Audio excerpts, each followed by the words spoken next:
Story number 1. The man who always returned the same item. I used to work at a small dollar store just off the main highway. One of those places that's tucked between a laundromat and an old payday loan office. Barely noticeable if you're not looking. The kind of store where the lights hum a little too loudly and the tiles on the floor are slightly off in color because management never bothered replacing the broken ones properly. I worked mostly the evening shifts, 4 to 10. It was quiet most days. You got the regulars, moms grabbing cheap snacks, teenagers giggling by the makeup aisle, and tired men buying discount batteries. You knew their routines, their faces. That's what made him stand out.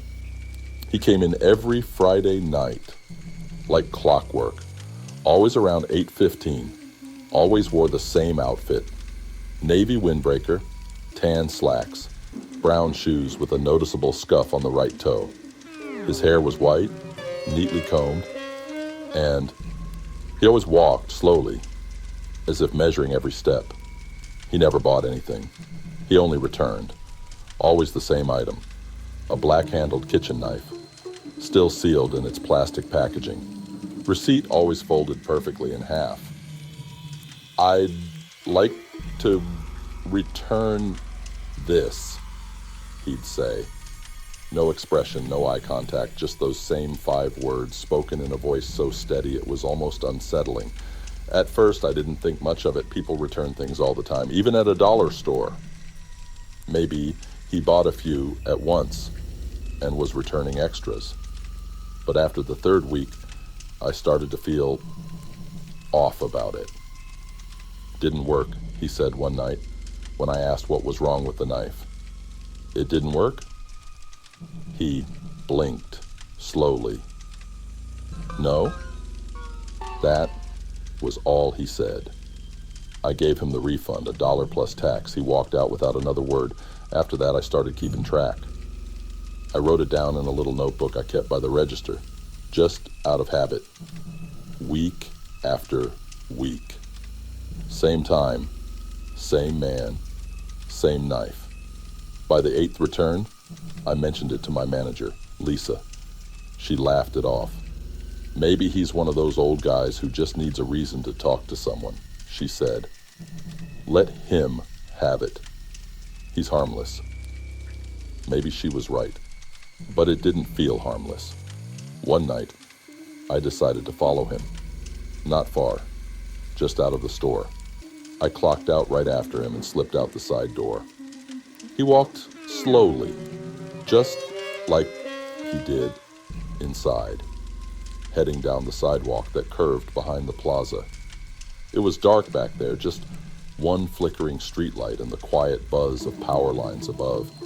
He turned left into a narrow alleyway, then disappeared behind the dumpster. I waited a few minutes, then I walked over. There was nothing, no sign of him, no sound of footsteps, just the faint smell of something metallic in the air. I told myself I imagined it. I didn't follow him again after that, but I kept noticing things.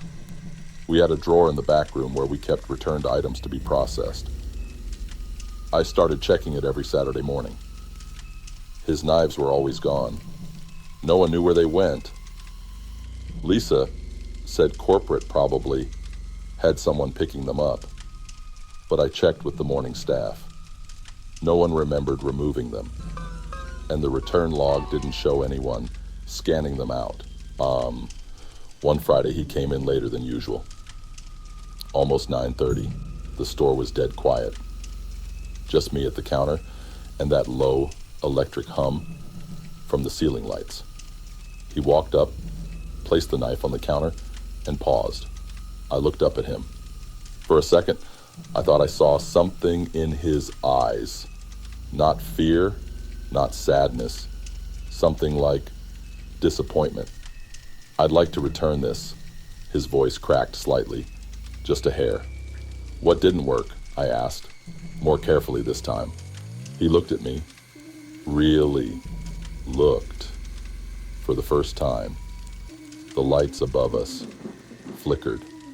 "I couldn't finish," he said. He left the store quickly after that. I stood there for a long time. I don't remember what I was thinking, just that something was wrong. That night, after closing, I checked the drawer again. Not only was the knife gone, but someone had placed a small piece of paper inside, folded once, like his receipts. There was no writing on it, just a faint, greasy fingerprint in the middle. I showed Lisa the next day. She told me I needed to stop obsessing, that it was probably just some kid messing around. I stopped mentioning it after that, but I didn't stop watching. 1 week, he didn't come. The next week, still nothing. I started feeling relief, then guilt for feeling it. Then, the third Friday, he came in, but this time he didn't bring a knife. He just stood by the shelf where we kept kitchenware. He picked up a knife, turned it over in his hands, then put it back. He did that with 3 different knives. Then he walked to the counter, empty-handed. I waited. He looked at me, then nodded slightly, and left. I watched him walk out, slower than usual. That was the last time I saw him. Weeks passed, then a month. Eventually, I stopped checking the return drawer, stopped looking over my shoulder at the back of the store, stopped wondering, until the police came. 2 officers showed up on a Tuesday morning. They asked for security footage from a few specific nights. They didn't say why, and Lisa didn't ask, but I did. An older man, one of them said. "White hair? Windbreaker? Ring any bells?" I felt my stomach turn. I told them about the returns, the knives, the routine. They looked at each other, then back at me. "You say he returned the same item every time?" "Yeah," I said. "Always unopened." The taller officer nodded, slowly. "We found several knives," he said. "Same model, still in the packaging, all buried, in the woods behind his house." I didn't say anything. They never told us what else they found. But I started thinking back, wondering about the word he used. I couldn't finish. Finish what? I never saw him again. But sometimes when I'm alone in a quiet store under those humming lights, I find myself looking toward the door at 8:15, half expecting him to walk in with that same steady pace, place the knife on the counter, and ask for a refund. A few weeks ago, I was cleaning out a drawer beneath the counter and found an old return log. My handwriting, the notes I used to make, dates, times, all of them marked with a small X except one. The final entry. No X. Just a faint smear of something dark across the paper. I threw the notebook away, but that page still flashes in my head sometimes, especially when I hear that drawer creak open, even when I know no one's touched it. Story number 2. Aisle 9. Never stays clean.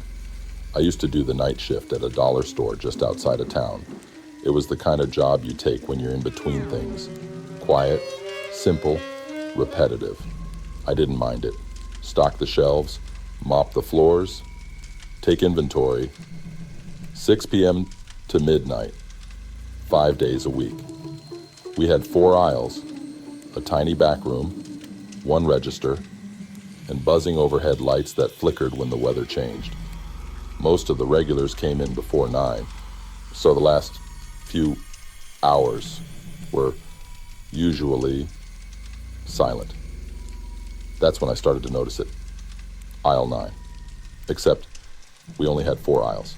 The first time I heard it, I was sweeping. The store was empty, and the music system had already shut off for the night. I heard a voice come through the overhead speaker, low and distant, like it had bled in from another frequency. Aisle 9, Cleanup required. I froze. The broom stopped mid-sweep. I looked up at the speaker. Then I was around the store. Empty. I stood there for a while, listening. Nothing else came through. I figured it was a glitch. Maybe something left over from the previous store that used the system. Ours was secondhand equipment. Everything else in the building, still it stuck with me. We didn't have an aisle 9. I didn't mention it to Lisa, my supervisor. She was always tired and short with words, and I didn't feel like sounding paranoid. But then it started happening more often. Always at night, always after 10 p.m. Same announcement, same calm voice. Cleanup required, aisle 9. Sometimes it would happen twice in one night. One evening, I walked to the back to check the speaker wiring. Everything looked normal. I even unplugged the system once, just to stop thinking about it. The voice still came through. It was always subtle, not scary, just wrong. But what really started getting to me wasn't the voice. It was the sticky floor. At first, I thought a kid must have spilled soda and no one told me. The tiles in the last aisle by the discount cleaning products started feeling tacky, like dry syrup. I'd mop it and the water would darken instantly, like it was pulling something up from beneath the tile. The weird part was, I cleaned that aisle every night, but by the next shift, the floor would be sticky again. Always in the same spot, about 5 feet down, right side, just past the bleach bottles. One night I decided to clean it early, just to see if it stayed that way. I used extra solution, scrubbed harder, even dried it by hand with a towel. 15 minutes later, it was sticky again. No spill, no trace of anything on the shelves above. Just that same red-brown patch that seemed to bleed through the floor. I started avoiding that aisle, but sometimes I'd catch a glimpse of it in the convex mirror above the register, the one we used to keep an eye on the corners. I'd see movement in the mirror, a shadow, just passing by the end of the aisle. Every time I turned to look, it was gone. The cameras didn't help. I asked Lisa if I could check some security footage. Not the voice, just to see who was walking around late at night. She said sure, but warned me the system was old and glitchy. She wasn't kidding. The playback jumped, lagged, froze. But when I scrolled to around 10:20 p.m., I saw something. It was the aisle view. Static, dim, nothing moving. Then the screen glitched for a second. When the frame returned, there was someone standing halfway down the aisle, not walking, just standing. Too far to make out details, but the posture was strange, rigid, slightly turned toward the shelf. Then another glitch, and they were gone. I showed Lisa. She stared at it for a few seconds, then closed the file without a word. Said she'd have corporate look at the feed, but I knew she wouldn't. From then on, she always asked me to mop aisle 4 last. That was the aisle, right where the patch always came back. She never called it aisle 9, but I think she knew. The worst night was the last one I worked. It had been a slow shift. Rain tapped lightly against the front windows, and the store was empty except for a couple grabbing batteries. They left around 9:30. By 10:15, it was just me. I had my headphones in, half listening to a podcast while I swept. Then I heard it again, even with the headphones on. That same voice, clearer this time. Aisle 9, cleanup required, blood spill. I dropped the broom. It echoed in the empty store like it had been shouted. I stood there listening, not moving. Then I did something I hadn't done before. I walked back down aisle 4. No mop, no broom, just my phone light. It was quiet, the kind of quiet that presses in on your ears. As I stepped into the aisle, I noticed the air felt heavier, thick. The smell was sharp and metallic like old coins. The floor was darker again. That same patch. Bigger now, not wet, but not dry either. I crouched down. The tiles looked wrong, slightly warped, like something had bubbled beneath the surface. I reached out with 2 fingers and touched the edge. Sticky, but colder than it should have been. Then from behind me, just barely audible, I heard footsteps. Slow, 1 step at a time. But when I turned, the aisle was empty. I stood up and backed away. My pulse was in my ears. Then I saw something that still bothers me.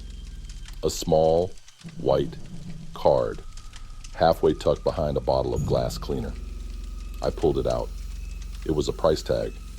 Old, yellowed, curled at the corners. But the date printed at the top wasn't from our system. It said 2003. Our store opened in 2017. I didn't sleep that night. The next morning I came in early and asked Lisa if she knew who worked here before us.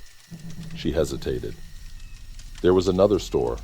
She said same layout, same shelves, but they shut it down. Why? She paused for a long time. There was an incident. A worker died during a night shift. Some kind of accident, slipped, hit his head. In aisle 4, she didn't answer. That was the last shift I ever did. I quit the following week. No explanation. Just walked away. Sometimes when I pass that strip mall, I still glance toward the store. It's still open. Same lights, same shelves, same layout. But I wonder if anyone ever fixed that floor, or if they still hear the speaker call out for aisle 9. Funny thing is, there's still only 4 aisles, but part of me thinks aisle 9 was never meant to be on the map. Some nights, I dream about that sticky patch, and sometimes, in the dream, I turn around fast enough to see someone standing just a few feet behind me. Always the same height, always watching, always waiting for the cleanup. Story number 3. The backroom employee no one hired. I started working at the dollar store during the fall. Just a part-time gig to hold me over after college. Nothing fancy, just 4 aisles, a small freezer section, and a back room that always smelled faintly like old cardboard. The job was easy. Stock shelves, greet customers, sweep the floor at closing. We weren't ever really busy. Some days I'd go hours without anyone walking in. Most of my shift was spent in the back, opening boxes and organizing shelves. That's probably where it started. His name was Rick. At least that's what he said when I asked. I had just come in for the evening shift and headed to the back room to grab a box of Halloween decorations. He was already in there, cutting open a case of plastic pumpkins. He looked like any other guy. Slim build, maybe mid-40s, slightly hunched, dark uniform like the rest of us. I thought he was new. "Hey," I said, "you the new hire?"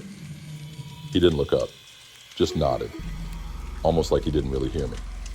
"Cool," I said, trying to be friendly. "I'm Nate." He said nothing for a moment, then muttered, "Rick." That was it. No handshake, no eye contact. I didn't think much of it. Some people are just quiet. Maybe he didn't want to talk.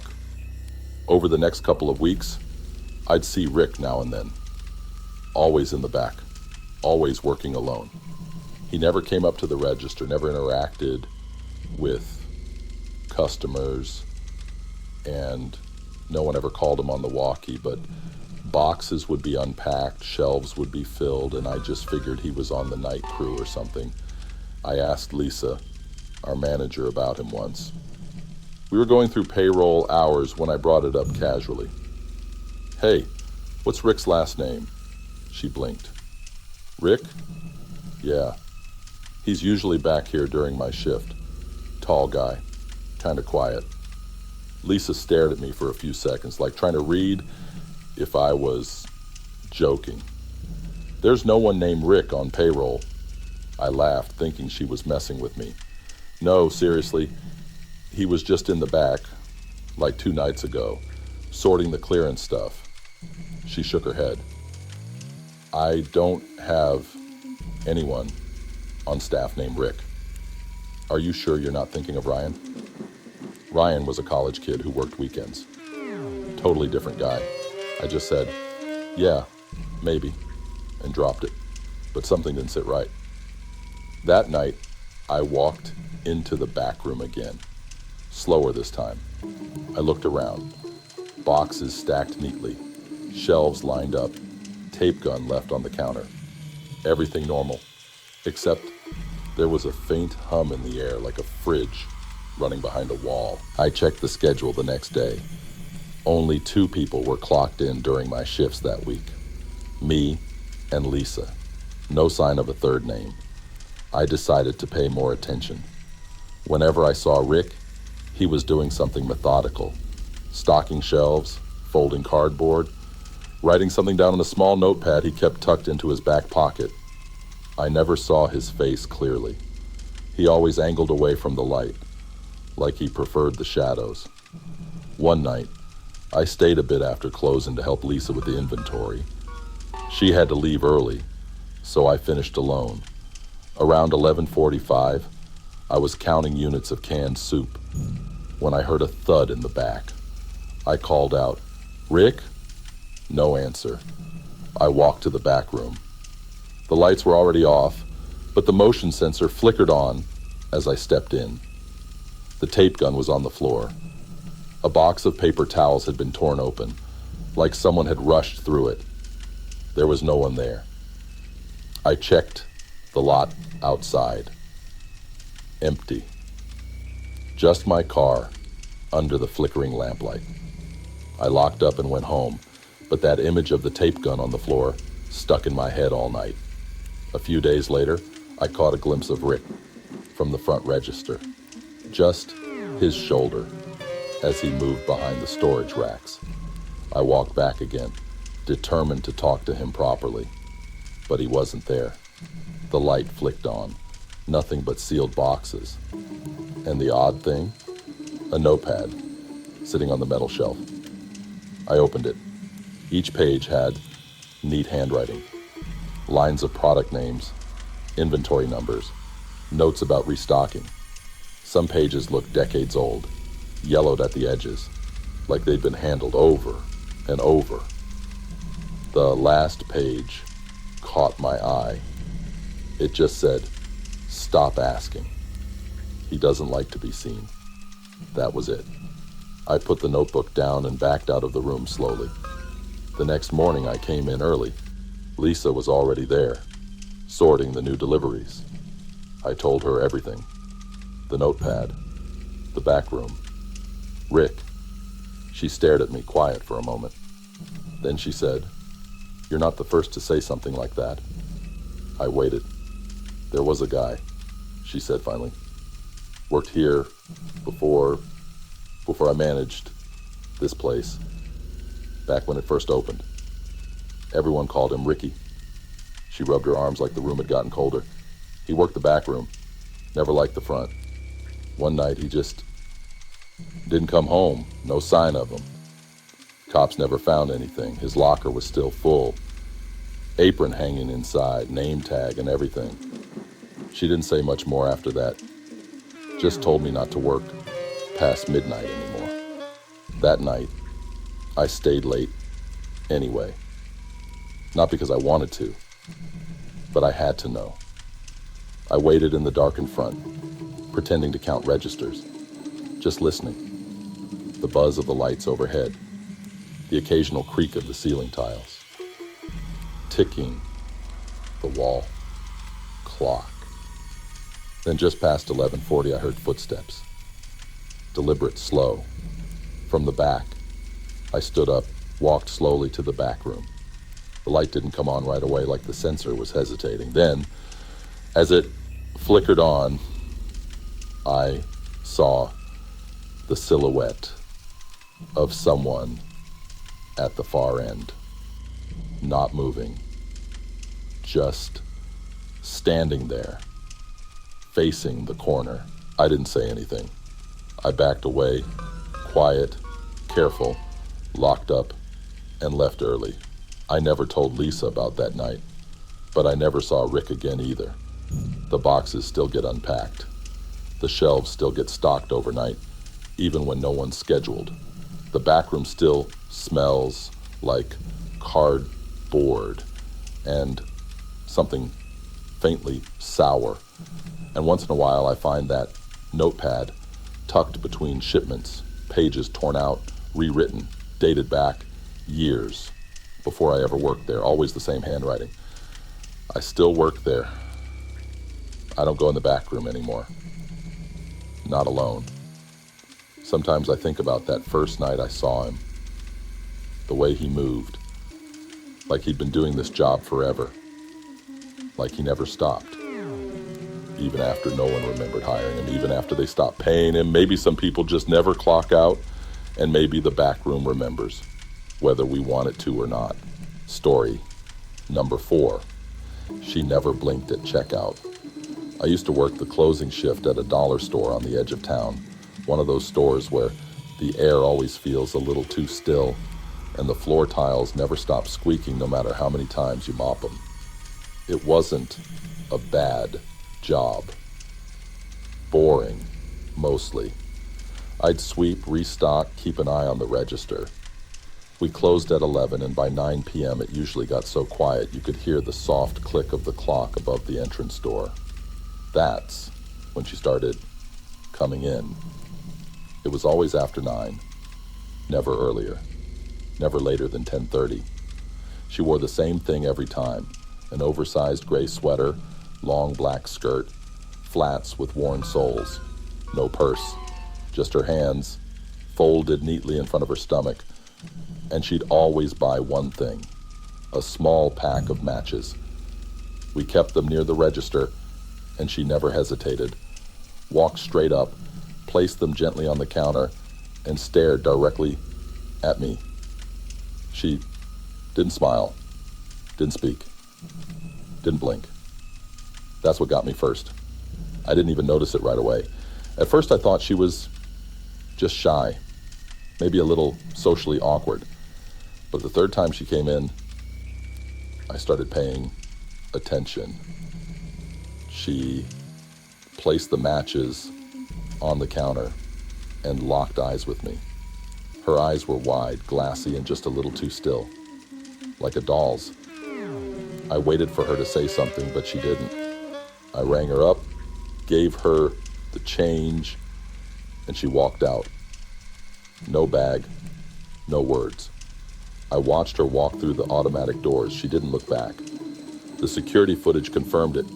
I checked it a few days later during a slow shift. Curious. In the video, her movements looked rehearsed, mechanical. She walked to the register, stopped, placed the item, stared, waited, and left. Frame by frame, I watched her eyes. They didn't blink once. I joked about it to another coworker once, Sarah, who worked mornings. She buy anything else? She asked, frowning. Number just matches. She buys them in the morning too, she said. Always exact change, always quiet. That didn't make sense. She comes twice a day? Sarah nodded slowly. Sometimes more. I felt a chill crawl up my neck. I stopped joking after that. I started keeping track. She came on Mondays, Wednesdays, Fridays, always in the same sweater. Always with that steady, quiet gaze. Same steps, same timing. She never walked fast, never acknowledged anyone else, just me. One Friday night, I tried to break the pattern. When she approached the register, I tried to talk. Cold night, I said, trying to keep it casual. She stared, No nod, no smile, no blink. I rang up the matches. My hands felt clumsy, like I was fumbling through muscle memory. She took the change without touching my hand, turned, and left. That night, I couldn't sleep. The sound of the register beeping echoed in my head. The feeling of her eyes stayed with me, like they were still fixed on me in the dark. A few days later, I stayed late, after closing to help with a restock. Everyone else left around midnight. I was alone in the store, pushing a cart of cleaning supplies down aisle 3, when I heard the front doors slide open. They're not supposed to open after hours. I had locked them. I turned off my music and waited. No footsteps, no voices. Just the soft whir of the refrigeration unit and the tick of the clock. I stepped out into the main aisle. It was empty. The door was still closed, but something was sitting on the counter. A pack of matches. Same brand. Same place. I walked over, heart thudding in my ears. There was no receipt, no cash, just the matches. I checked the cameras the next morning. There was no footage between 12:07 and 12:09 a.m. The file just skipped. I told the manager. He chalked it up to a glitch. Old wiring. Happens all the time, he said, not even looking up from his clipboard. I stopped mentioning it to anyone after that, but I started watching more closely. She came back again the next Friday. And this time I didn't say anything. I just rang her up in silence, feeling my palms sweat against the register keys. She took the matches. Then right before leaving, she paused, turned her head slightly. Her eyes met mine. Still, no blink. But her lips parted, just a little, and she whispered something. Not loud enough to hear clearly. Just a few sounds. I leaned forward instinctively, but she was already walking out. I didn't sleep again that night. I started having dreams, or maybe they were memories, I couldn't tell, of working the register, of her standing there. Except in the dream, the store was dark, lights off, power dead. But I could still see her clearly, and I couldn't move, just stand behind the counter, frozen, as she stared, never blinking. One night I stayed after again, just to see. I turned off all the lights at closing and waited near the register, crouched, low. At 10:48, I heard the door slide open. No footsteps, then the register beeped. When I stood up, heart pounding, the counter was empty, except for a pack of matches and a single coin, an old dime, worn smooth on one side, like it had been handled for years. I didn't touch it. The next day, I found a sticky note on the employee whiteboard in the back. Different handwriting. It just said, "She's not buying them." I don't know who wrote it. The ink had smudged slightly, like someone with damp hands had placed it there. I asked Sarah, but she said she hadn't been in the back room that day. I've been thinking about it too much, trying to piece it together, trying to figure out where she goes after she leaves, why she never blinks, why the same item, why the same face. I even walked outside once to see where she went. I followed her, maybe half a block.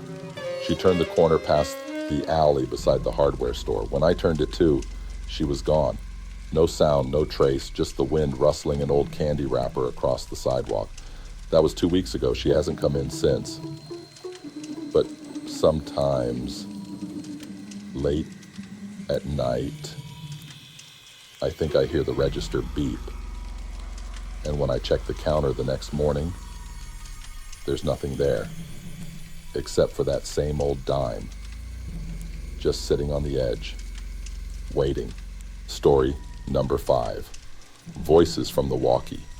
I started working at the dollar store during the winter, just a part-time gig to help with rent. It wasn't bad. The building was small, And most of the customers were harmless. Parents with loud kids, bored teenagers, older folks looking for cheap wrapping paper. We used walkie-talkies to stay in touch. It was mostly for asking someone to bring change to the register or for backup during a restock. Just standard stuff. Each of us had our own channel. One walkie stayed in the back room, plugged in and charged at all times. It wasn't assigned to anyone. Just sat on the counter near the break fridge. The first time I noticed something strange was on a Thursday evening. I was in the cleaning aisle, stocking bottles of glass cleaner, when I heard it. A soft click of static from the walkie clipped to my belt. Then a voice, low, crackling. It said my name, just once. Nate. I stood up, heart jumping a little. The store was empty except for me and Jess, who was working the register. I pressed the call button. Yeah? No response. I walked to the front. Jess was leaning on the counter, scrolling through her phone. I asked if she called me. She shook her head. Haven't touched mine. I didn't push it. Figured maybe I misheard. But the next night, it happened again. I was in the back this time, counting inventory. The room was quiet, except for the hum of the old fridge and the ticking clock near the door. The unassigned walkie, the one on the counter, clicked on. Another voice, same tone, but this time, it didn't say my name. It whispered something I couldn't make out. Muffled, like it was being spoken through a cloth or from far away. I stood still, holding my breath. The green light on the walkie flashed, then silence. I asked Lisa, our manager, if anyone else had been using that walkie. She just gave me a tired look. Nah, that thing's busted, probably picking up radio interference. I nodded, but something felt off. It kept happening. Not every night, but often enough that I started to dread the static. It always came when the store was quiet, when I was alone in an aisle, or when the lights buzzed louder than usual. One night, the voice said something different. It said, "He's here." Just that. Clear as day. I froze. There was no one else scheduled besides me and Jess again. The store was locked. I walked up front, trying to act casual. "You see anyone come in?" I asked. Jess looked up, confused. "Nope. Why?" "No reason," I said. But I double-checked the cameras later that night. Nothing showed up. Just the two of us, walking in and out of frame. The timestamp matched the moment the voice had spoken. The camera pointed at the back hallway, glitched slightly, just for 2 seconds. Enough for me to notice, enough to make my skin crawl. After that, I started leaving the walkie in the office whenever I could. But even then, sometimes I'd hear it from across the store. That faint click followed by whispers I couldn't make out. One night I stayed after closing to clean the floors. Jess had already left. The store was locked. I had music playing quietly in one earbud while I mopped. Then the music cut out. The walkie on the belt buzzed my name again, but slower this time. Naiti. I didn't respond. I stood there, gripping the mop handle, listening to the static. Then, for the first time, the voice laughed. It wasn't loud, just a quiet, breathy chuckle, like someone was standing just behind me. I turned fast. No one was there. I left the store without finishing the floors. The next morning, I came in early and unplugged the unassigned walkie from the charger. Left it in the supply closet under some boxes. Thought maybe that would stop it. It didn't. That night, a different walkie picked it up. Story number 6, the Midnight Restocker. The night shift at our dollar store was never busy. Most people didn't come in after 10, and by 11, it was just the soft hum of the lights and the occasional creak from the ceiling vents. I didn't mind it. Quiet suited me. I was usually the last one to leave. I'd lock up, make sure the registers were balanced, do a final sweep of the aisles. Sometimes I'd put on a podcast in one ear while restocking light shelves. I liked the stillness. But a couple of months ago, I started noticing something. I'd walk into an aisle and find it already done. Neatly stocked, items pulled forward, labels all facing out. It wasn't me. And I knew the others didn't bother with that kind of detail. At first, I figured Lisa might have come in early. She's the manager, always stressing about presentation. But I asked her once, casually, and she shook her head. Only time I'm here at night is inventory week, she said. That was the first hint that something wasn't quite right. It wasn't every aisle, just random ones. One night, it'd be toys. Next week, paper goods. Always neat, almost too neat, like someone had gone through and lined things up with a ruler. I didn't say anything at first. It felt weird, bringing it up without proof. But one Friday night, around midnight, I finished the last of my tasks early and decided to leave. As I passed aisle 2, I noticed the canned goods were completely rearranged, not just fronted, stacked in little pyramids, perfect triangles, all labels aligned, all cans facing outward. It wasn't just restocking. It was intentional, meticulous. I hadn't heard anyone come in, no footsteps, no carts. And the weirdest part, there were no open boxes, no tools, nothing that showed someone had just worked there. Just the display, sitting quietly like it had always been that way.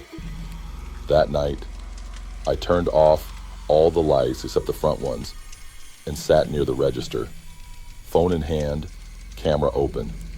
I waited. Around 12:23 a.m., I heard movement, software, almost like paper rustling. No footsteps, just the sound of items shifting. I stood up, walked slowly to the back of the store. No one was there, but aisle 4 had changed. The shelf of cleaning supplies was newly arranged. Bottles of bleach lined up perfectly. No fingerprints, no stray items out of place. I checked the back door, still locked. I went home with a knot in my stomach. The next few nights it got stranger. Sometimes I'd hear a soft tap, tap, tap like fingernails against plastic. Other times I'd find items grouped in strange patterns. Not just neat, symbolic shapes, a spiral made of crayons, a triangle of glue sticks, a perfect row of batteries, all negative ends pointing the same way. I stopped cleaning them up. Something about it felt watched. I'd look up at the mirrors in the corners of the aisles and swear I saw something move. Just a flicker, a shape, gone when I turned. One night, I stayed late on purpose. Left my phone camera recording on the shelf in aisle 3, facing the snack section. I let it run from midnight to 12:30, then reviewed it during my lunch the next day. Nothing moved on camera, but at 12:17, the lights in that aisle dimmed slightly for exactly 4 seconds. When they came back, 2 chip bags had changed position. I watched it twice. Same moment, same change. No one visible, just different. I showed it to Lisa. She told me to stop playing around with the cameras. Security footage is for theft, she said, not ghost stories. So I stopped showing people, but I kept watching. 2 weeks later, I came in one morning for an early shift. The store had opened half an hour ago. Customers were already coming in. Lisa looked tired, a little pale. Who restocked? Last night, she asked me, not looking up from her clipboard. Just me. Why? She hesitated. Someone opened 6 new boxes of toys and shelved everything. Didn't log it. Didn't leave any trash behind. I told her I didn't do it. She didn't press it, just nodded slowly and walked away. That day, I found something strange in the back. Tucked behind the mop sink was a cart. It wasn't ours. It was older, metal, rusted slightly on the wheels. On the bottom rack was an empty box cutter, the kind we don't use anymore. I asked everyone. No one had ever seen it before. That night, I took the batteries out of every walkie and left them on the breakroom table, just in case. Then, I waited again. Just after midnight, I heard movement. Not walking, not footsteps, more like a dragging sound. Slow, steady, like someone pulling something heavy across tile. I didn't go looking this time. I just stood behind the counter and waited. The sound stopped after a minute, then silence. No new mess, no open boxes, but the first aid shelf had been wiped clean, the bandages restocked, gauze packs aligned perfectly. I don't know how, I don't know by who. All I know is that it happens when I'm alone, when it's quiet, when the lights dim just slightly, like the building is holding its breath. I left a note once, just a sticky note. I wrote, "Who are you?" I stuck it on the crayon shelf, where the spiral had been. The next night, it was gone. In its place was a pack of crayons, arranged in a perfect circle. No wrapper, just color tips pointing outward like petals. I've stopped asking questions. Now, I just work. I keep the aisles clean. I stock quietly. I don't stay past midnight anymore, and I don't touch the patterns, but sometimes early in the morning, I find the card again. Not every day. Bust. No.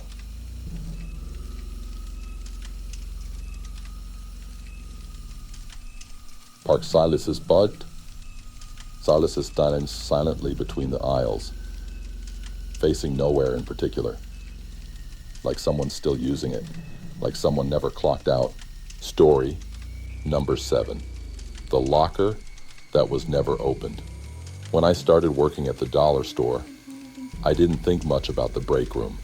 It was small, just a scuffed table, 2 chairs, a fridge that buzzed too loudly, and a row of 5 gray metal lockers lined against the wall. Nothing fancy. Each locker had a number, no names. We were told to claim one, bring our own lock, and keep it tidy. I picked number 4. Most of us used ours for jackets, phones, maybe a snack or 2, but locker number 5, the one at the end, had no lock. It was taped shut with 2 strips of old masking tape, the kind that's yellowed around the edges. Nobody talked about it. At first, I assumed it belonged to someone who had quit. Maybe the tape was just to keep it shut until it got cleared out. But weeks passed, new people came and went. The rest of us rotated shifts. Locker 5 stayed untouched, still taped, still shut. Sometimes I'd catch someone glancing at it when they thought no one was looking. Quick glances, like it was normal, but not really.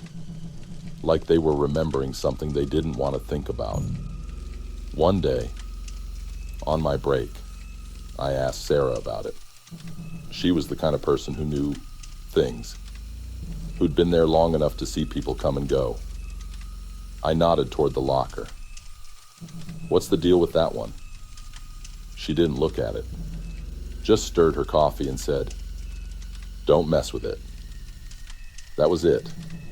Didn't explain, didn't joke, just those 4 words, spoken quiet but serious. After that, I stopped asking, but I kept noticing things, like how it was always cold around that end of the break room. Not freezing, just enough to feel the hairs on your arms rise. Or how the tape never peeled. Even after months, it stayed in place, like it had been fused to the metal. One night, I stayed late after a shipment arrived. I was organizing stock, trying to make things neat for the morning crew.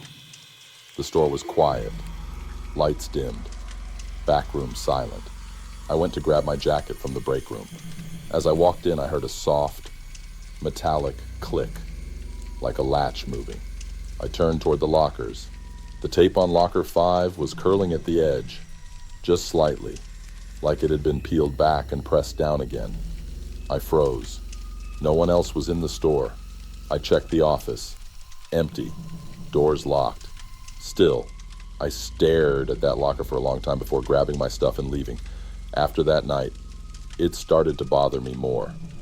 I began noticing how the air near locker 5 always smelled faintly like dust and something else, something sour, like rusted pennies and wet cardboard.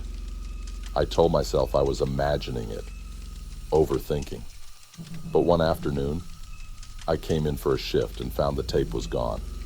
No one mentioned it. The locker door was still closed, but bare now.